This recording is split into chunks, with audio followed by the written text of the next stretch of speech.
Today, I have the beautiful Jennifer Myers on the Awakened Feminine podcast, who's joining me all the way from New Zealand. Welcome to the show. Thank you for having me. I think we should sing the whole show. I know, I don't know why I'm singing today. It's I so love strange. it. Oh, Jennifer, I love you, and I want you to share with our audience who you are and what you do, just briefly, so that we have more things to talk about later on. cool beans. So, in a nutshell, I am a wife, a mom, a dog mom, and I own two businesses. So, one of those is Generate Leadership Solutions, which I'm a certified business and leadership coach working with female entrepreneurs, female executives, and teams to help them build leadership and communication skills. And 90 Day Divas, which is a newer business that is a collaboration with a couple of other awesome females. And we kind of bring three heads to the table for the benefit of our group coaching clients who are people who want to jump out of corporates and start a business. And it's so perfect because the previous interview is with Lucia, who is part of 90 Day Divas. It's so funny that you guys just ended up booking around the same time. Love it. That's too funny. Oh, Lucy's awesome. So, yay. Yeah, I love Lucy. Okay. And thank you for sharing that with us. Before we dive into all things Jennifer, can you share with us what is your definition of an awakened feminine? My definition of an awakened feminine is someone who has come to the point in their life where they understand what their superpowers are. And that, yeah, my superpowers are different from most guys. And, as a female, I understand that I do business and I network and I build relationships differently than men do. Not that I don't love men, but they're fantastic, but I think there's just a different vibe to working with female clients to, expressing myself in my femininity and embracing my superpowers. So, yeah, and using those to help people. I love that. Superpowers, and just a reminder that we all have different superpowers, which is beautiful. Thank you for sharing that with us. Now, Jennifer, I would love to just for you to talk a bit more about your journey into, what you do and why you do what you do. Just, yeah, if you can give us like a overview of that and how you came to be the, leadership coach, executive coach that you are today. So I guess probably one of the most formative things that kind of put me on this path, because I haven't always been a coach, right? I've had other lives, as most of us do. And I was at an event when I still lived in the States that I had put together. I had almost like a little franchise business, which was pulling together events for female business owners to help them get connected, hear from successful women, and all that good stuff. So we just finished an event, and one of my members came up to me and said, Jen, I really need to tell you that you've changed my life. I'm like, wow, I didn't expect that. And it was just the most interesting feeling. And I still get goosebumps every time I think of that story and that experience, because it was so powerful. I'm like, wow, I had no idea that I could do something or bring something to the table that could impact somebody in such a positive way. And that really kind of put me on the path to wanting to do that for the rest of my life, right? Make a positive impact on people.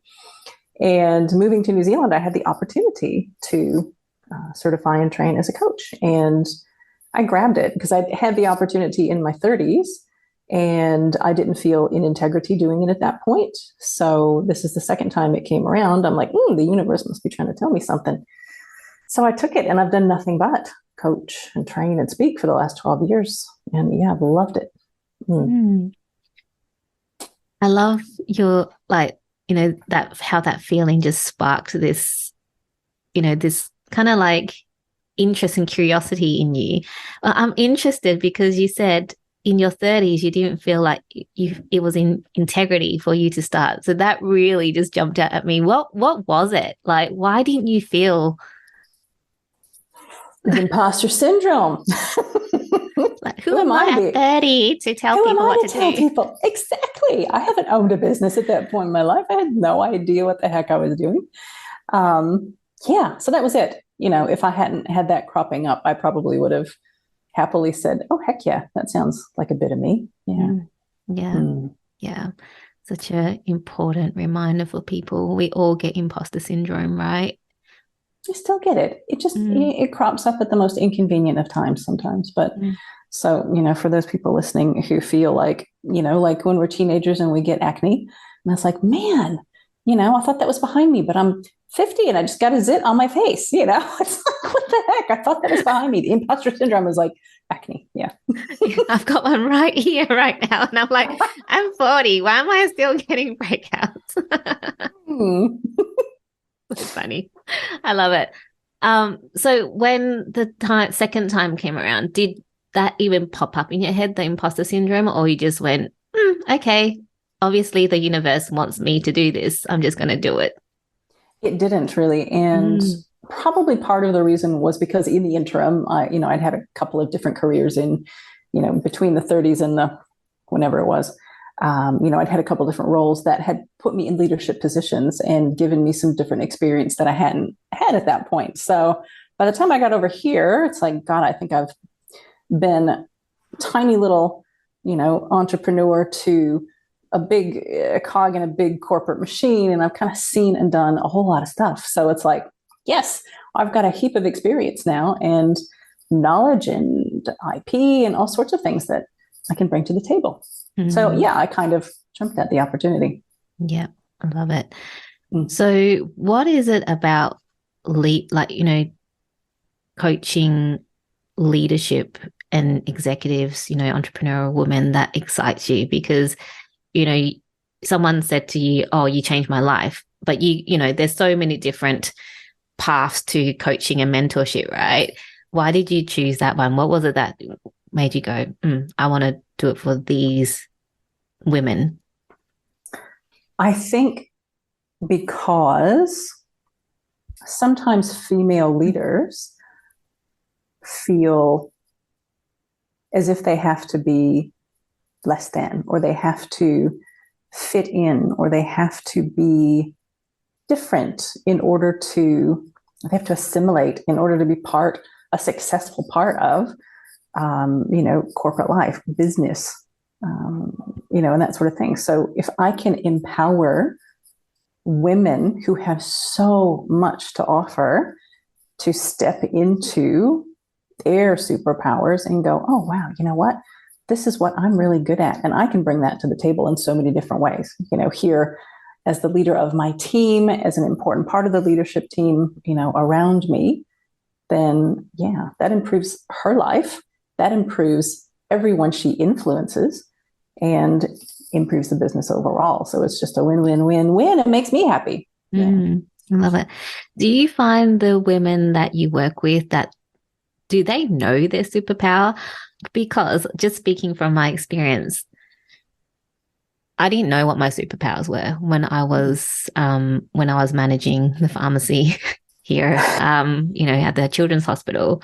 Yep. And I just went about just doing what I thought I needed to do, whilst trying to be me at the same time, and not getting caught up in all the, bureaucracy and, politics of, big corporations, hospital in this case. But I didn't know what my superpower was, but people would tell me, he's like, oh, thank goodness you're here because da da da da da. I'm like, oh. And I'm like, is that a superpower? I thought that was just normal, right?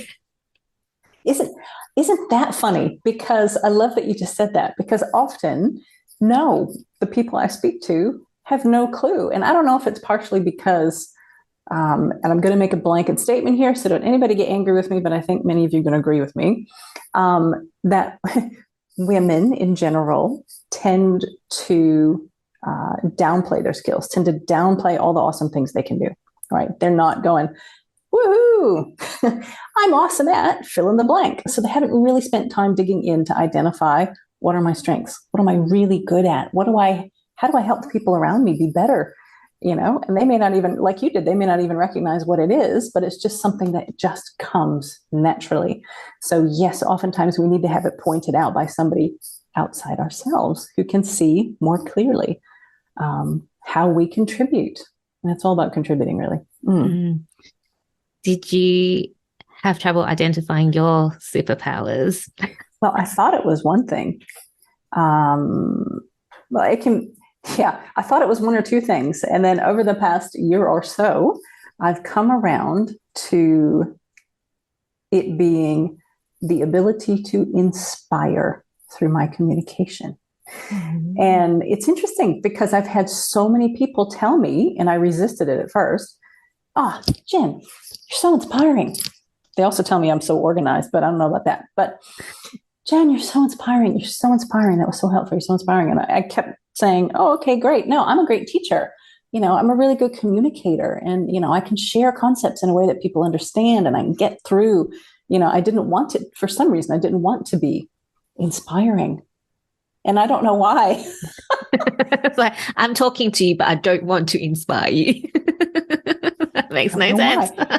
It doesn't, does it? I mean, I'm thinking, well, I don't know what I was thinking. Maybe I didn't think it had enough gravitas, "Oh, she's inspiring," instead of, "Oh, I really learned something from her." So maybe that was what was getting in my way. But people do learn from me and they're inspired at the same time. So it's, yeah, it was interesting. I love it. I love it so much.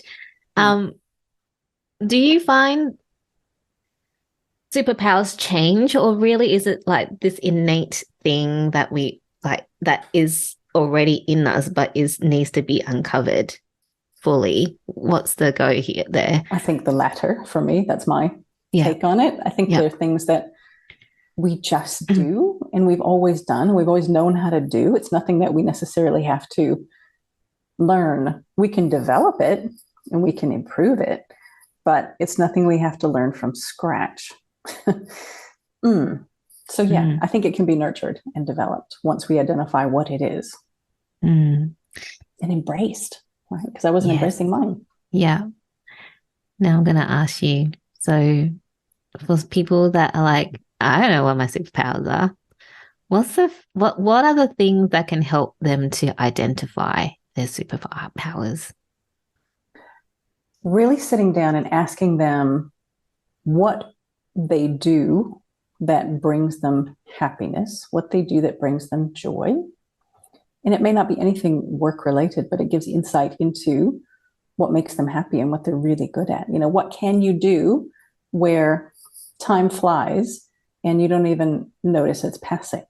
What do your friends and people who know you really well say about you? What are the good things that they say about you? So it's tapping into your trusted connections around you to get some advice and to ask them how they see you and what they see your strengths as. Sometimes that can be quite helpful because these people know you, right? And they're your friend for a reason. So I would tap into those trusted people. Yeah. And also just think about, what do I enjoy doing that just makes the time pass? And it could be, I'm thinking of that whole concept of flow, but what are you doing when you're in that flow space? I love that. And it's funny because I've done that before where I'm like, I don't know what my superpowers are. And I went to ask my friends and it was just like, really? Yeah. Do you think that of me? I'm like, what you think you see in yourself is not what others see in you, because what others see in you is like way better. We are so freaking hard on ourselves. Oh my God. Yeah, we'll see all the bad stuff and all the flaws. And our friends just see all the cool stuff because that's why they like hanging out with us, right? Yeah.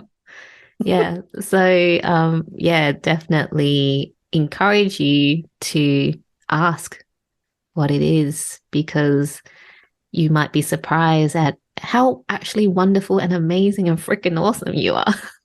Absolutely. Ask your team. If you lead a team and you've got good relationships with your team, ask your team, what they appreciate about you or what they think makes you a good leader. If you're, you've got a business and you're the leader of a business, ask your clients for feedback.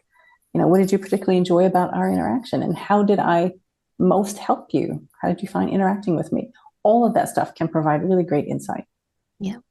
Mm. Asking for feedback, but people are scared of asking for feedback. Can we talk about that? Because it is fucking scary to ask people what they think of you. Mm.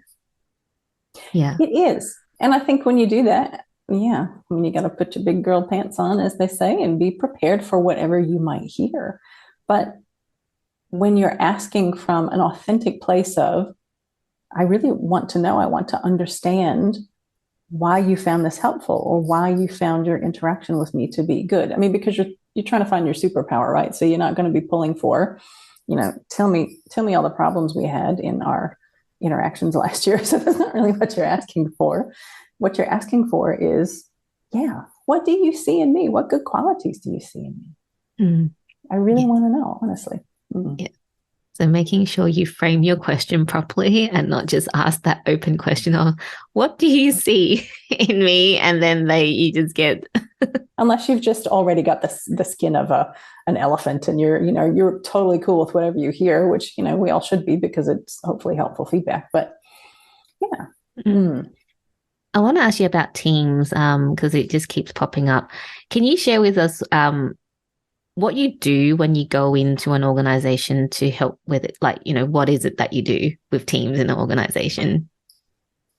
So when I meet with either a business owner or a leadership team, a couple of people who are responsible for, everyone else's performance, the buck stops with them.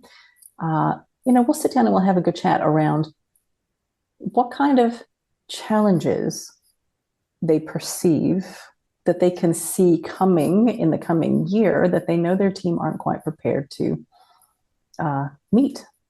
That's a really good thought-provoking question around, that turns up a gap somewhere usually. And I'll ask the flip side of that question, which is, what opportunities do you see coming at you this year that you want to ensure you and your team are prepared to take advantage of? Mm. And often that'll turn up opportunities as well for further development. Mm. Mm. And then we kind of look at, what the gaps are, and if they fit what I do. So my sweet spots there with those teams are leadership development, leadership training, and mostly around the concepts of who am I being as an influencer, not leadership styles and this and that. It's how do I be a better influencer and a better example for my team members, for my fellow employees, right? It's all about self-leadership and communication. So I work with the DISC model, which is a blast. There's just heaps of fun that can be had with teams and DISC. And so we think about, if it's a communication issue, if there's miscommunication, drama, wasted time, duplication of work, how do we ensure that people are communicating effectively and they're all using the same language to understand how to best work together to get the outcome they want? So that's the other piece. And then I focus on sales, because sales is really communication and relationship building. So it's a natural flow on talking about how to build those relationship building skills so that you go with the prospect from the journey, from they just met you to how can you keep them on board for the long haul. So those are kind of the areas I specialize in. And if, the gaps that I turn up in the conversation suit those, then we look at what can that look like for your team? What is the best format to deliver that to your team? Okay. So, I just was wanting to get an idea. So it's like more like strategic type things that you help with the team. Do you do any like emotional things? Because going just from experience, like there's always a few troublemakers in teams. Do you help identify those things and work on that as well? It naturally, it'll kind of naturally come out once we start going down the path of, sharing information, getting people into, participating in trainings or workshops or one-to-one sessions, because we can do any combination of the above, right? I can customize a program to what someone needs as far as delivery methods. So if I've got enough contact with the team and I'm not just creating a done for you training package that I'm handing over, if I'm actually in there with the team every day, then yeah, I can see issues, I can see communication blocks, and then I can target working with those people that I'm seeing to say, do you realize that the way you're saying that might be coming across in a way to your teammates that is kind of holding you back? Can we talk about that a bit? So yeah, it's getting into that individual space when I need to. That's really cool that you actually talk to individual people in the teams as well. If I can, it's so much better. Yeah. So you're kind of like change management. That's what you do is it a bit kind of not really? Not really. It's just improvement. It's improvement. How do we get people to take, teams and existing leaders who have never been trained really properly to take ownership of results, to be the example they need to be to their teams, to really get connected to their teams in a way that makes them more effective together. And then working with teams to help them upskill in the areas of self-ownership, responsibility for results, for being better communicators so they get a better result, and better salespeople, right? Improving those conversions and, hitting targets, right? If you've got a lackluster sales team, yeah, we can help because they probably need a few tips and tricks to help them embrace the skills they have to become better salespeople. It isn't about trying to fit every person in a sales role into a particular little mold, but it's saying, okay, using the DISC model, what are your strengths? And let's focus on those in relation to the sales function. How can we make you more effective in a way that suits your strengths? Does that make sense? Yep, yeah, that makes sense. And I love that you brought like self-responsibility and self-leadership, because I think training the team to have self-responsibility and self-leadership then, affects how everything runs, which, that's so and there cool. are specific practices and, homework that I can give that really help people to, it's really sometimes about habits, daily habits, and how are you behaving each day? There's a few things that you can check in with yourself on. We talk about doing a little bit of journaling. We talk about, checking in with your integrity. We talk about, sorting out, being focused on others instead of on yourself. So there's heaps of different things that we can do to actually put concepts into practice to help people get better at leadership and at influence. So it's not all theory. We've got tools we can use to help people actually practice because you can build your leadership abilities. It's a skill that you can hone. People who are resistant in that instance, perhaps they're setting themselves up for freeing up their future to go somewhere that makes them happier. But because some people don't want to improve. Yes. They don't want. Yeah. That's the hardest thing for me coming into a team is when I find somebody who's just extremely resistant, and that's a toughie. I think it's probably easy in private organizations where those people can be freed up. Whereas like when I worked in the hospital, people do not get freed up easily. There's like all these hoops before you can free anyone up. They're like employed for life. I know. Yeah. And that is tough because it doesn't matter what you bring in. They just won't have a bar of it. So no, and there's no magic wand. No. Yep. I wish I had one, but no. I know. This question popped in when you were talking about self-responsibility.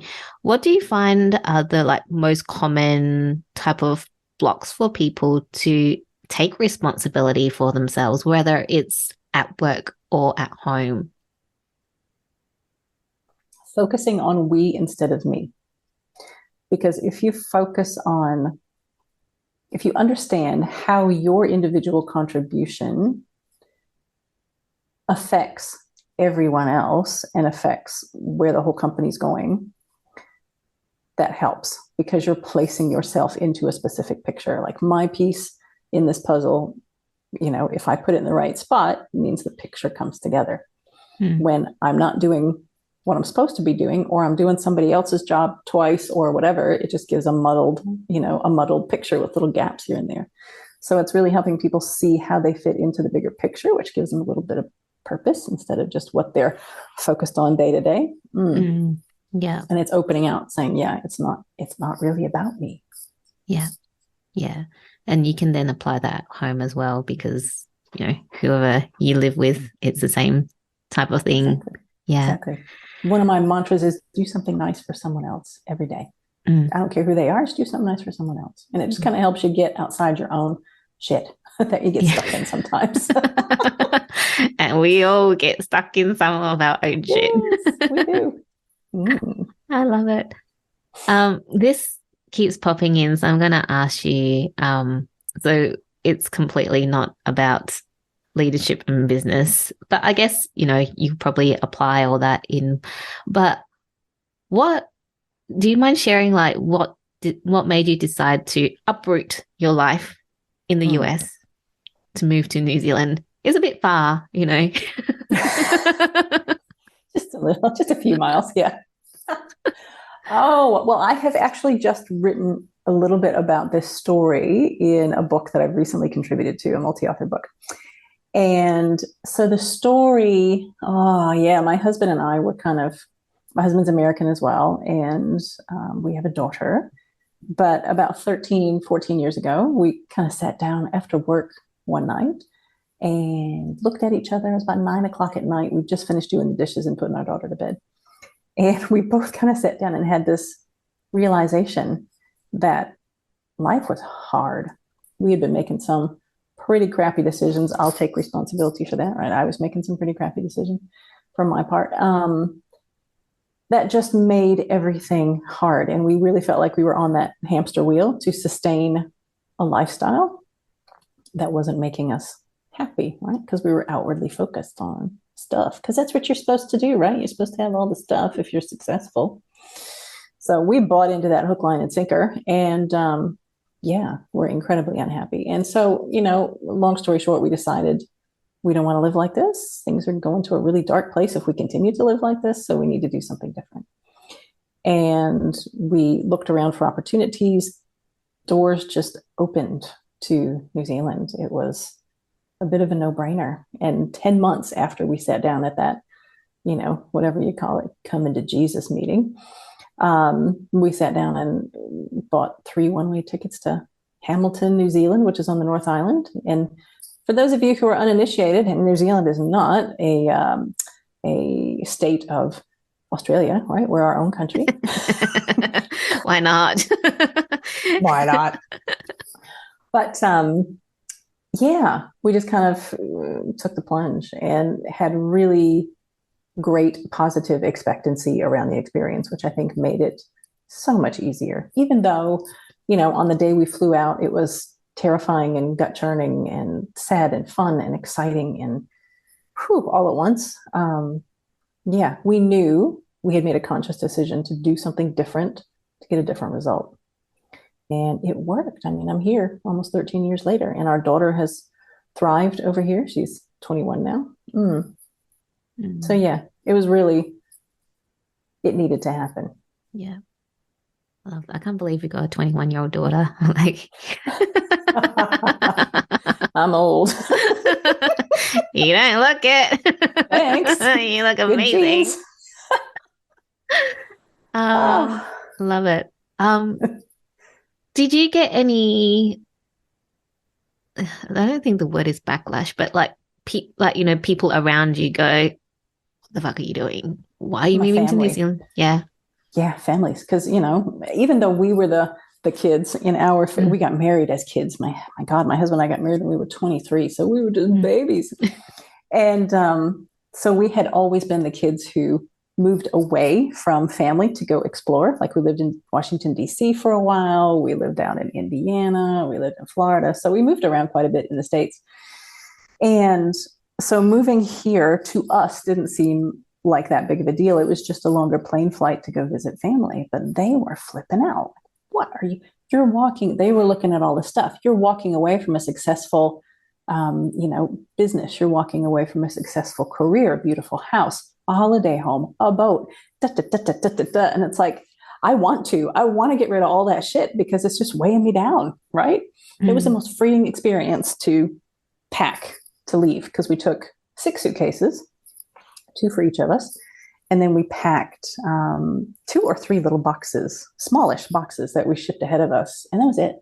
So it's going through this 3-bedroom house and going, all right, of all this crap that we've accumulated over the past however many years, what do we need versus what do we want? It was a really good experience. Yeah. Gosh, it's like major decluttering, everything. It's like everything, yes. everything. I don't even know what the word is. But the interesting thing is, while our families thought we were flipping crazy, our friends were another story. They were like, how cool is that? Oh my God, that's awesome. But the really funny thing about that is, so many of them said, we've always wanted to do that. And I'm like, yeah, I think about it now. At the time, it was just busy, busy, busy. It was going in one ear out the other. Oh, that's awesome. That's like, wow, I've always wanted to do that. And now that I think about it, I'm like, well, why the hell don't you do it? There's nothing holding you back except you. So do it, especially if you're not happy.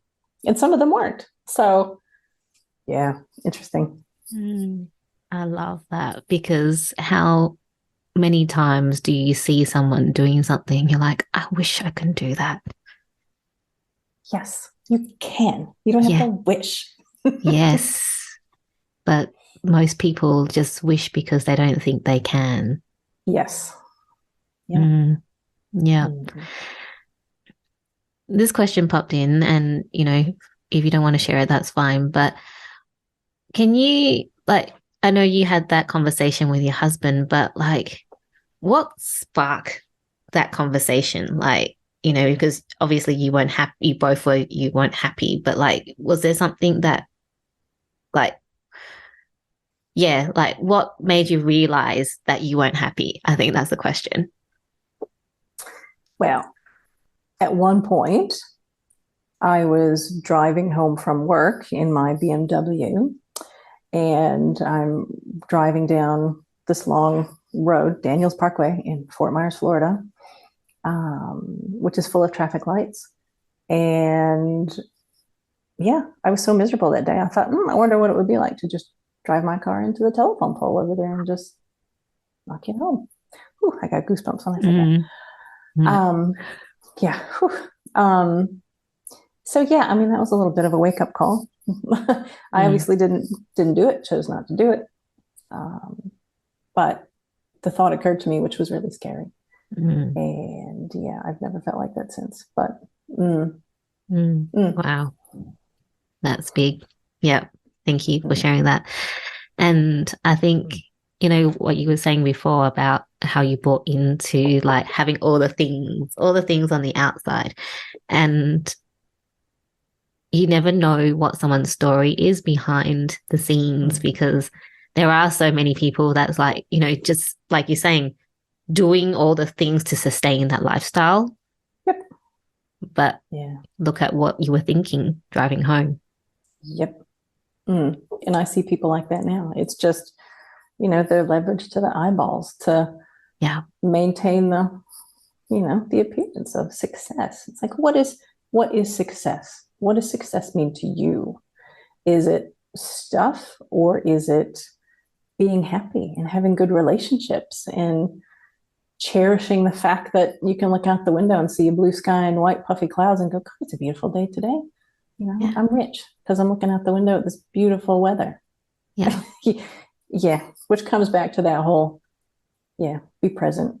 Oh yeah. We haven't really gone into that yet, but it's just part of something that really has changed in me, which I never used to be like this, is, just attempting to appreciate what I have and be content, not stagnant, but content. Yeah. Do you want to expand a bit more on the be present? Yeah. So I'd love for you to talk about what it means to be present and what brought you to really cherish being present.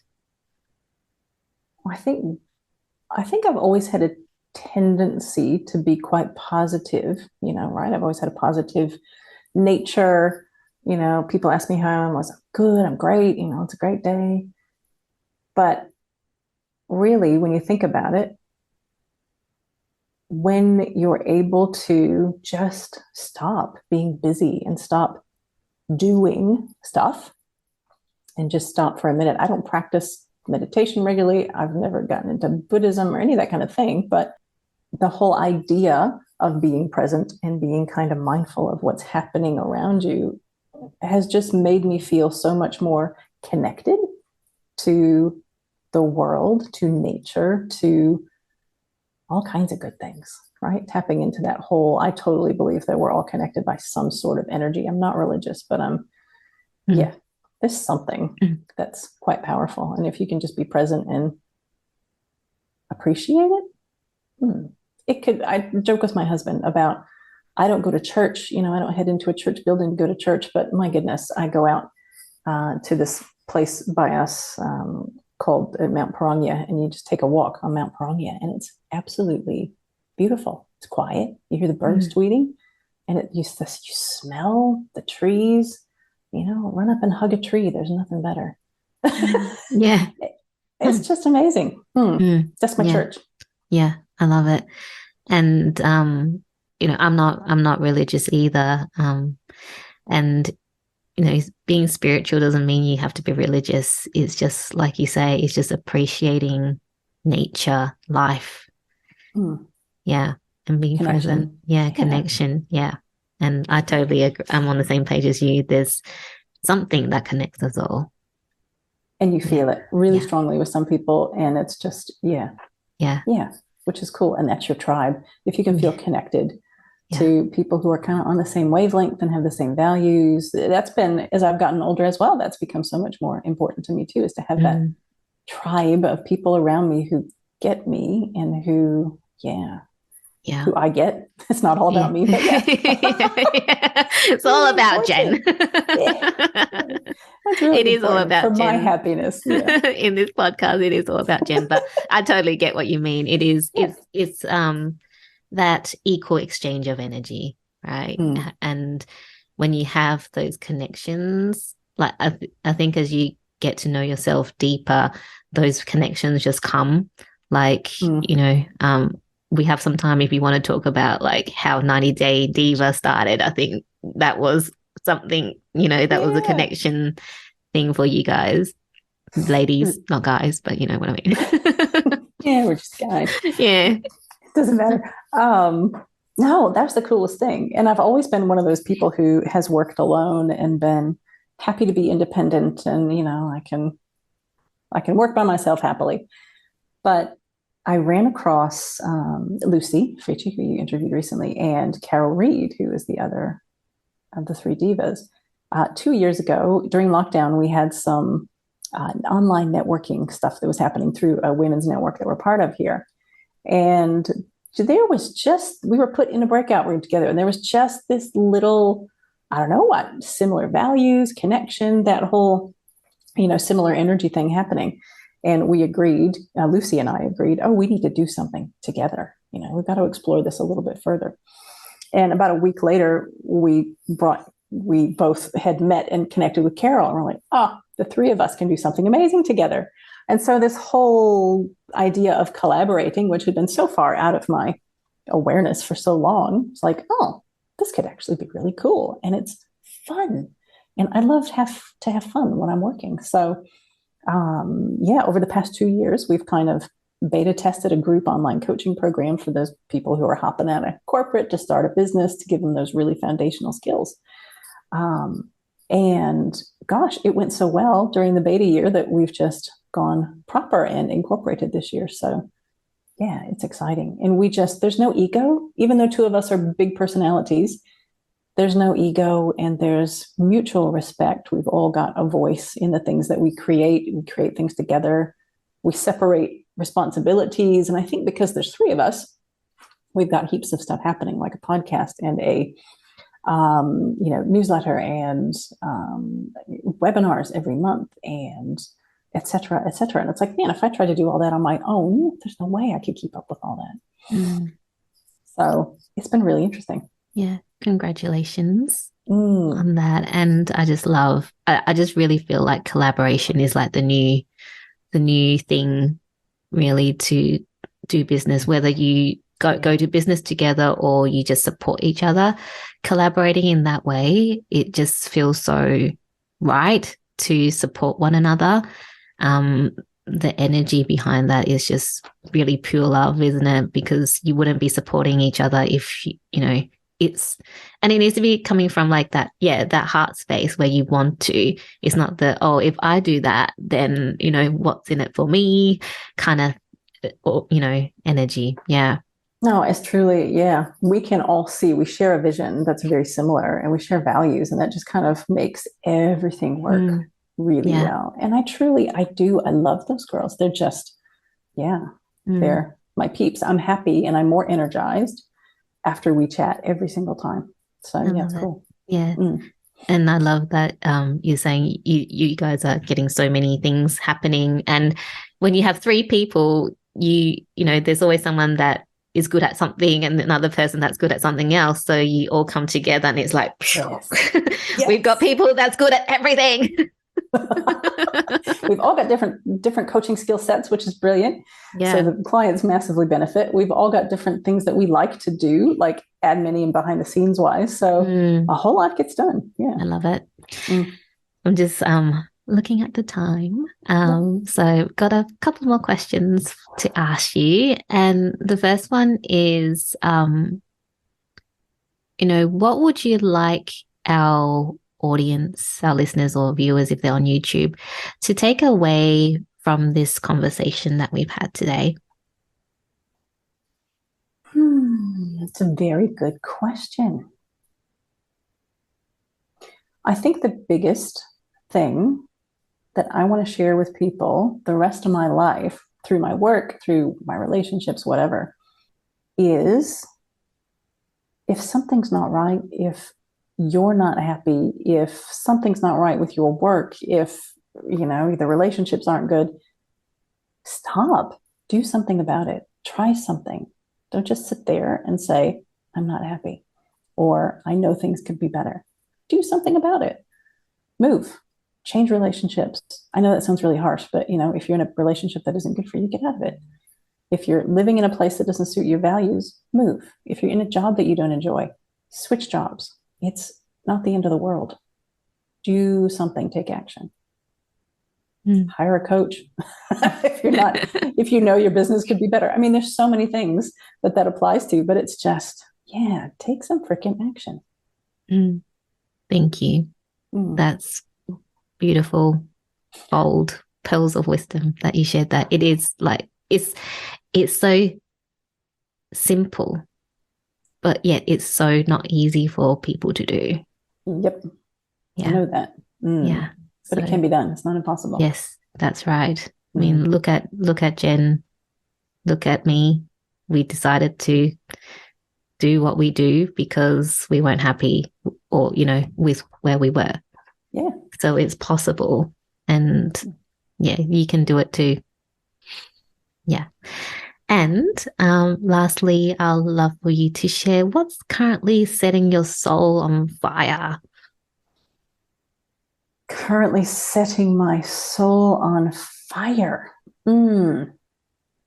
Inspiring people to action.